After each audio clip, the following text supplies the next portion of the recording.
Good morning, I'm Dimitra Skondra. I'm an associate professor at the University of Chicago and a vitreoretinal specialist, and I'm also the director of the Imaging Center and the leader of the retinal microbiome team at the University of Chicago. Please tell us about your research presented here at ARVO. We have a series of presentations at ARVO 2023 regarding the new indication and potentially new idea for a therapeutic strategy for age-related macular degeneration, repurposing a known diabetic medication called Metformin. Metformin is an oral medication that's been around for 30-40 years. It's FDA approved and is the most common medication used in patients with type 2 diabetes. And some studies in the outside of the eye world have found that metformin may have some anti-aging properties. And actually our team has been studying for the last 4 or 5 years if metformin can also be protective for AMD. So in this ARVO, we present some of our data regarding looking patients with dry macular degeneration and to see if patients that have been on metformin for the diabetes or other indications that they take the medication, if they have less risk for AMD versus people that don't take metformin.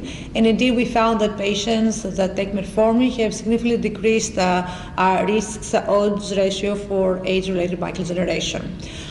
In order to transfer that to validate that is observation to animal models. We've also looked if oral metformin in doses that's similar with the doses used in patients can suppress features of AMD and in particular wet AMD in animal models. And we have 3 different presentations showing that oral metformin just for 1 or 2 weeks before the induction of macular degeneration seems to have a protective effect, and the groups that received metformin have significantly less angiogenesis and AMD lesions, vascular AMD lesions, and also a lot of the genes involved in vascular formation and angiogenesis and key inflammatory pathways were suppressed by oral metformin. Trying to dig a little further about how metformin exerts its effects, we follow some of the indicators in the literature that many of the properties of metformin for promoting healthy aging and health is promoting a healthy microbiome. And my team is a lot of work on the role of microbiome in AMD. So we actually present, we have 2 papers showing that oral metformin suppress the neovascular AMD features by modulating the gut-retinal axis and changing the gut microbiota composition. And not only metformin changes what is in the gut, but also it changes what the gut produces. So a different presentation focuses in all the small chain and bile acid metabolomics that metformin seems to produce. And to prove that this is a driving effect of metformin, we use specialized models that when we colonize and do fecal material transplantation with the microbiota that were on mice on metformin, the protective phenotype of metformin was reconstituted, indicating that indeed, at least partially, metformin's protective effects were mediated by the gut microbiota changes. Please explain the possible effects of metformin on macular degeneration. We have 2 aspects. So we have the big data, which basically claims the identified patient databases. I have millions of patients, and then we look people that have a new onset of dry macular degeneration, and then we look back to 2 years before the new diagnosis of macular degeneration, and we saw exposure to medication. So we saw the people that they were on metformin for 2 years prior to index date, which is the new dry macular degeneration diagnosis. Those on metformin had decreased odds to be diagnosed with dry AMD versus patients that are matched for several other factors that were not taking metformin. That's for the big data, which is a retrospective case control study. On the animal models, and we don't know what's the mechanism. So in the animal models, we actually gave metformin to the mice orally, as if they're taking pills with a daily gavage, and we found that when we're pre-treated and then we induced the neovascular AMD lesions with this choroidal neovascularization with a laser-induced model, a very commonly used model for wet AMD. These mice that were metformin had significantly up to almost 2.5-fold less CNV size and less inflammation. And then when we sequenced all the genes, we found they have significant suppression of angiogenesis and inflammation genes. So one is the data from patients and one is the animal models. Right. And regarding how metformin does that, we saw that actually when the microbiome was not there, metformin was not protective. And when we reconstituted the microbiome as if the mice were taking metformin, the protective phenotype came back. The microbiome is needed and mediates at least some of the protective effects of the metformin. And a lot of the metabolites that microbes produce, like small chain fatty acids and bile acids, that we know they're key regulators of inflammation, neuroprotection, and angiogenesis, they will significantly affect, and they're only produced by microbiome, they're significantly affected by metformin, and to a more protective profile. Are there any severe negative side effects from taking metformin? So metformin actually is a pretty safe and very well tolerated medication. The most common side effect is because some stomach upset. So some patients initially when they take it, they may have a little bit of a stomach upset, a little diarrhea, but most patients actually eventually get used to it and it goes away. And it has to be used with caution if patients have like already impaired renal function. But it's even pregnant women take it. So I always say that if something's safe for pregnant women, probably it's a well-tolerated drug. Like metformin is allowed during pregnancy, and actually metformin is given for people that don't have diabetes. One of the interesting things about metformin, which I think makes it a very attractive candidate for AMD, is that it doesn't drop the blood glucose. So it doesn't give you hypoglycemia, let's say if you take insulin or other diabetic medications. And actually it's be given to non-diabetic patients for polycystic ovaries, for metabolic syndrome, for obesity. So there are a lot of ongoing studies for heart disease and cancer given to people that do not have diabetes, and it has a pretty safe profile, and these people do not drop the blood sugar, so they're not at risk for falls and losing altered mental status, which I think makes it a very attractive candidate for our patients. And it's cheap. Yeah. And it's safe, and it's very easily accessible, even in parts of the world. So I think now we have a signal for different kinds of ways we ask the question. And actually when I did the computational approach, that kind of you plug in all the genes, the pathways that play a role in AMD, and you plug in this database with 70,000 compounds and all the interaction with genes, metformin popped out with this unbiased question as one of the top 10 compounds for AMD, candidate for AMD. So we have unbiased computational approach, we have animal data, we have some patient data from different databases, including mine. So I think it's time to start thinking about doing a prospective clinical trial to see if we can prevent or slow down the disease in our patients in a non-invasive way that maybe helps other diseases as well. I mean, there are studies that it prevents dementia, cardiovascular disease. So we'll not be helping the eyes, we'll be helping other parts of the body as well and promote healthy aging. On another aspect for AMD, in the spectrum of how microbiome can affect AMD and what can we do to promote a healthy microbiome and decrease the risk of AMD, like we saw with our metformin studies from the big data and also for animal models.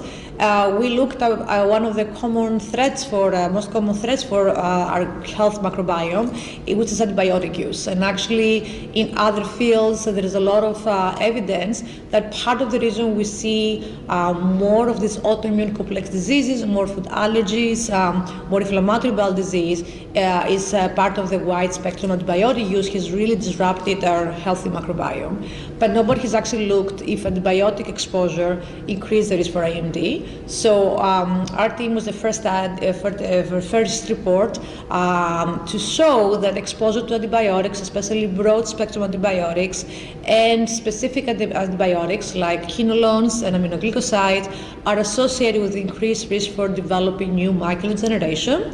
And not only that, but we found that the more antibiotics you take over the course of 2 years, the more prescriptions, the more days of coverage of antibiotics, they increase risks exponentially. So people that have got more than 7 prescriptions of antibiotics of 2 years, this was even up to 40% for more AMD compared to patients that have not taken antibiotics.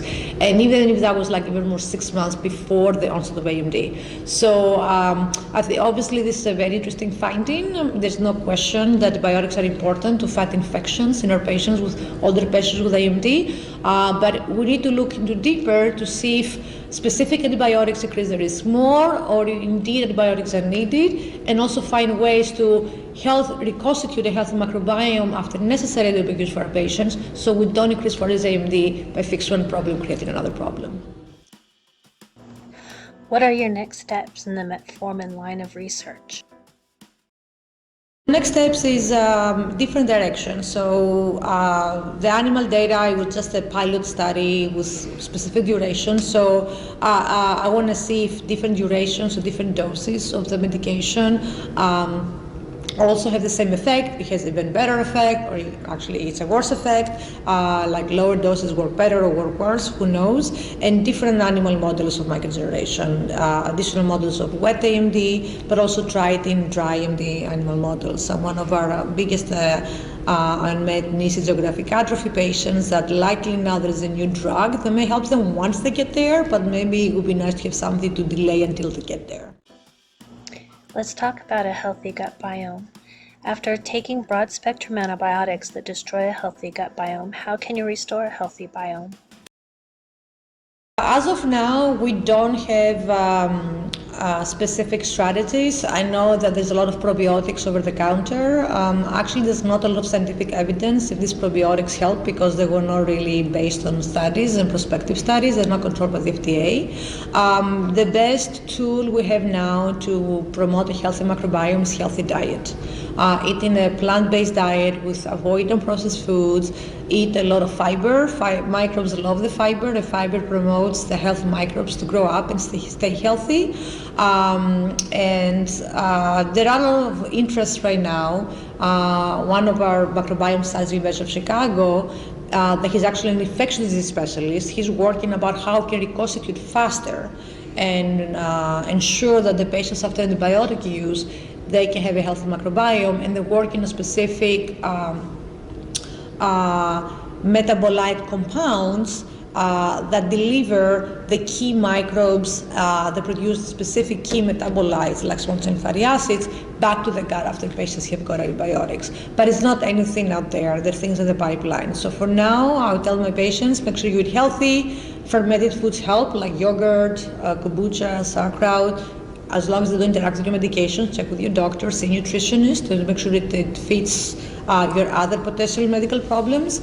And eat a diverse diet and avoid processed food and eat a lot of vegetables, fiber, fruit, legumes, nuts, and fiber. Fiber is like, and most Americans actually do not eat enough fiber in the diet. And the fiber is what keeps our microbes happy. How does promoting a healthy gut biome relate to macular degeneration treatment?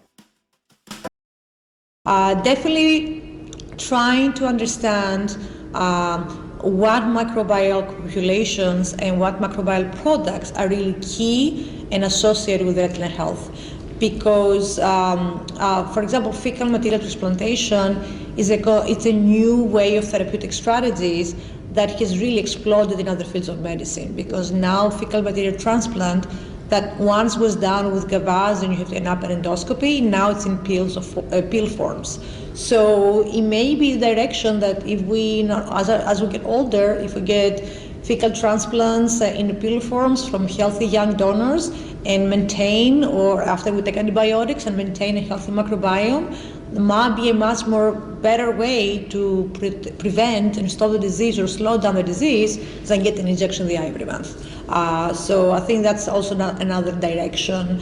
How can I harness the protective effects of metformin on the gut-retina axis and to give it in a therapeutic way that people don't even have to take the drug. If it's mostly mediated by the microbiome, maybe we can promote a healthy microbiome and have the same protective effects without even taking a medication. We're also running some studies about how the diet affects the microdegenerations through the microbiome that were presented in ARVO last year and continue working this year as well. So basically, Western-style diets with increased fat and increased sucrose seems to really create gut imbalance, and that promotes the AMD features. So, and now we're looking into how healthy diets can promote a healthy microbiome, like Mediterranean diet, and that can stop or slow down the disease, both in patients and also in animal models. So, what are some other projects you are working on in your lab?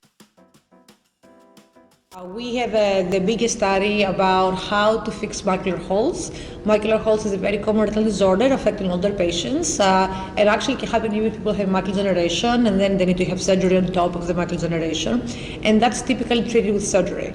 but actually we've pioneered a new treatment algorithm using drops to see if we can close the macular holes with drops rather than it is surgery. So we have 6-year data with over 100 patients with macular holes that treated over the last few years, and we compare the outcomes of those that got the drops and responded to drops versus those that were not given the drops and had directly surgery right away versus that took the drops and never responded. And we found that in patients that small holes, less than 200 micrometers, drops close the hole 70% of the patients and did not need surgery. But if the macular holes were bigger, the drops did not work. So especially if the hole is more than 300 micrometers, none of the patients responded. So these are the patients who should take them direct to surgery.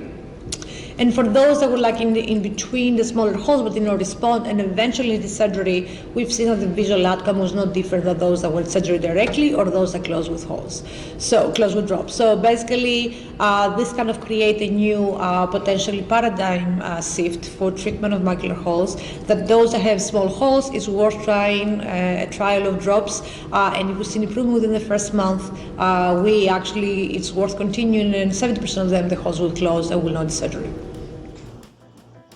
How can a person get more information or get involved in your projects? They can email me directly, and I'm happy to direct them in which way they can be involved. There is studies, we have multiple studies going on to investigate the role of diet, microbiome, and macular degeneration.